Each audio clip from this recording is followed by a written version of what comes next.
The Man in the Yellow Suit is the mid-season finale of The Flash. I just got done watching it. Wow. Just wow. So much happened in this episode. I don't know how I'm gonna be able to talk about it or even process everything that I just saw, but alright.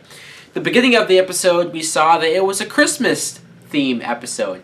And I like that. I wasn't even really thinking about whether this episode was going to do it, but as soon as we saw the Christmas lights and the Christmas music, I thought that's very cool that they're giving us a Christmas theme episode. And then, right then and there, we see Barry, out of costume, chasing Reverse Flash. And I instantly thought, holy crap. Alright.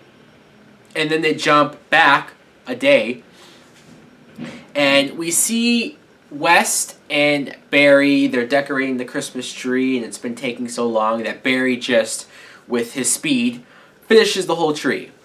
And West is like, it's not the point of how fast we can do it, it's enjoying the process of doing it. So then Barry, with his speed, undoes all the decorations, and right after he did that, Iris walks into the room.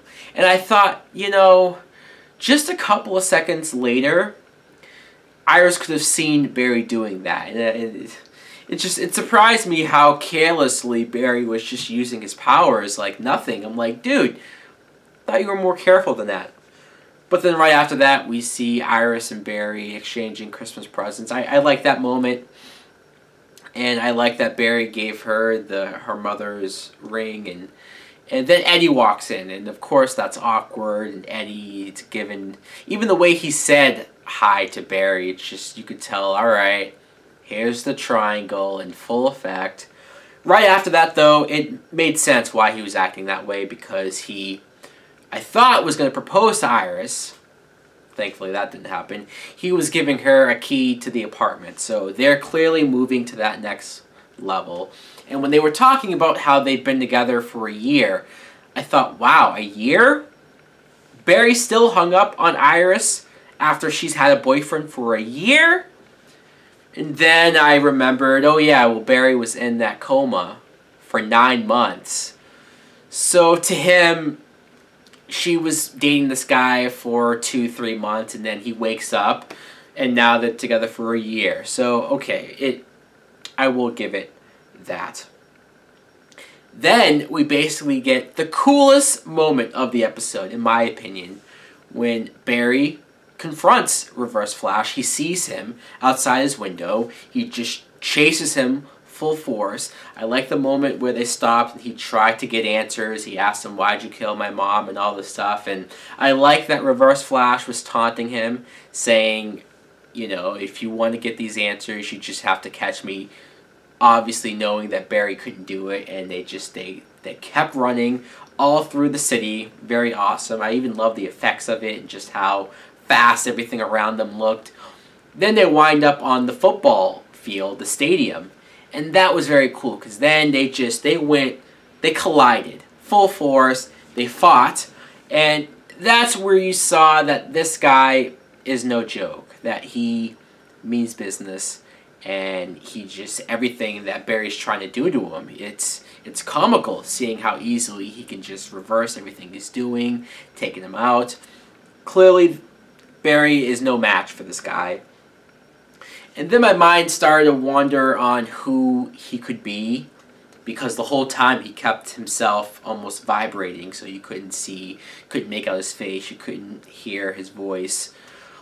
And for some reason, my first thought was Eddie, Iris's boyfriend. I just thought, alright, there's something with Eddie, something doesn't make sense, there has to be something to that. But then I thought, well, if you look at his age, he's not that much older than Barry. I mean, maybe a couple of years, but he's not so much older that he would have been able to kill Barry's mom, so I guess there went that theory. And possibly the best acted scene of the episode was when Barry went to go talk to his father in the prison. Just, you know, Barry, Grant Gustin, breaking down and being so sorry for feeling like he failed his father. I really liked that. I really felt for the character. But then, towards the end of the episode, a scene that almost rivaled the acting there. It was when West was talking to Barry, and he was basically telling him, look, I thought I was doing a good thing by taking care of you, taking you in and doing all of this, but you brightened up our lives, our home, and he just really, really appreciates Barry, and man, that guy's acting, who plays West, he tore it up in that scene. Almost got to me. And then finally, hallelujah, finally Barry told Iris how he really feels. This is something that I never thought I'd see.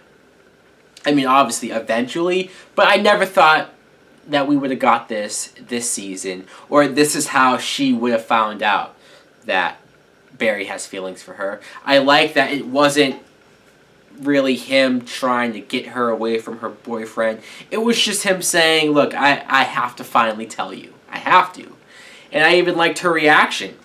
I mean, I know she said earlier that no, they're best friends. She was saying this to Eddie. So to her, she might not like him like that, but I like that she didn't know what to say, and she just kind of took it all in and was speechless. So I don't know what she thinks of it. The moment later on when they spent Christmas together, the whole family, it was awkward, sure, but I like that they're trying to be mature about this and saying, all right, well, I guess we're going to work through it. I appreciated that. Now, possibly the most awkward thing about the episode, and I admit this, I liked the payoff, I guess, the end of it. But the scene where Caitlin was walking to her car and behind her is Ronnie, her fiance who died, or supposedly died, played by Robbie Amell. And he was just like following her and stalking her. And she saw his reflection on the window, and then she turned around and he was gone, and then like she chased after him, and then he was just in the corner of the parking lot, and then his head and hands just went on fire, and it was so awkward, because then she just kind of like runs away and then goes behind the wall, and then it cuts. And I'm like, what the fuck was that? It was so weird. I didn't understand why he was following her. Especially if he supposedly doesn't remember being Ronnie, if he doesn't want her to follow him. Why were you following her in the first place? She didn't know about you. She didn't know you were still alive. You just show up and then get pissed that she's pursuing this. It was so awkward, and even her going to chase him and seeing him on fire and then just kind of... It was so weird. I didn't understand that at all. I like that it gave Caitlin and Cisco something else to do, something of their own to do, to go and then look for him. But even the second scene with Ronnie was weird. It's just they find him, and he denies being Ronnie or knowing who she is, and he just sets himself on fire and then leaves. I don't know, just those two scenes were like, what is going on with this? So then towards the end, where Reverse Flash gets caught by Harrison Wells' trap, and I'm just like, holy crap, are we going to find out who this guy is, or what's going to happen? And they all go down there, they're talking to him. So you see Eddie there, and he's looking at Reverse Flash. So I said, okay, well, even though me thinking it was him wouldn't have made sense, it's clearly not him. And then something happens where Reverse Flash gets out and he grabs Wells and he's beating the holy piss out of him. And then he finally makes his way out, and him and Flash have yet another fight, this time outside of the lab. And it was pretty cool to see them fighting again. And then Ronnie shows up. Firestorm is his comic book name. He shows up, he saves Barry's ass, basically. Again, why is he there? But it was cool to see him make the save. He says to Caitlin, stay away from me, don't look for me ever again. Okay, fine. And then he flew! That was pretty cool, I have to admit. He just lit himself on fire and flew away. Alright? And then Cisco he's talking to West. And he says that he noticed something about the Reverse Flash lightning patterns, and that it was yellow lightning and red lightning. So he says there must have been a third speedster person there. And I was like, what? So you're telling me that there's 3 people?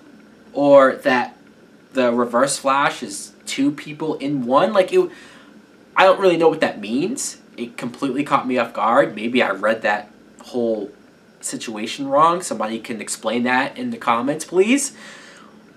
But then, of course, the end of the episode was the big reveal that Harrison Wells himself is Reverse Flash. And this shouldn't have been much of a surprise at all. Obviously, there was something to him ever since the end of the pilot episode where he stood up from his wheelchair and we saw he had something to do with the future. So, alright, he's Reverse Flash. I'm almost disappointed. Not that he's Reverse Flash. It actually makes a lot of sense. But I'm disappointed that we already know now. I thought it was kind of cool to not know who Reverse Flash was, but it did make this mid-season finale pretty memorable, I guess. Makes it seem like something big happened. I just don't know why he's doing this. You could say that he went back in time to kill Barry's mom, and maybe he's wanting to make sure Barry goes on a certain path.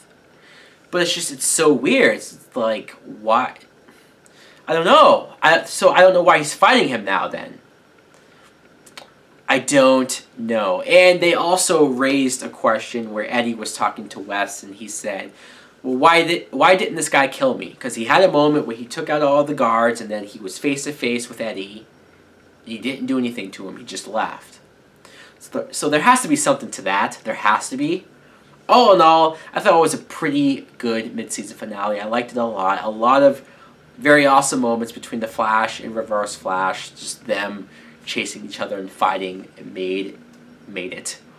Anyways, guys, let me know in the comments below if you saw this episode too. What did you think of it?